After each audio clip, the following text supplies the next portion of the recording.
चीन के typhoon dolphin की तबाहकारियां लाखों मुतासिर।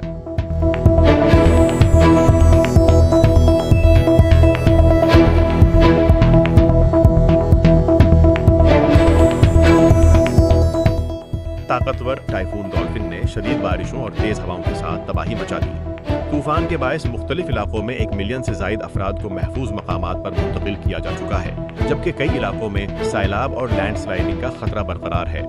शंघाई में 24 घंटों के दौरान 313 मिलीमीटर तक बारिश रिकॉर्ड की गई, जिसके बायस मामूलात जिंदगी बुरी तरह मुतासिर हुए और सैकड़ों परवाजें मनसूख कर दी गई। तूफान का बारिशी निज़ाम अब चीन के मजीद अंदरूनी इलाकों की जानिब बढ़ रहा है, जहाँ शदीद बारिशों की पेशगोई की गई है। हुक्काम ने मुतासिरा इलाकों में हाई अलर्ट जारी कर दिया है, जबकि मजीद लोगों की मुंतकली का सिलसिला भी जारी है। अभी तक डॉल्फिन के बायस चीन में बड़े पैमाने पर जानी नुकसान की हतमी तादाद सामने नहीं आई, ताहम शदीद बारिश और सैलाब का खतरा बदस्तूर मौजूद है।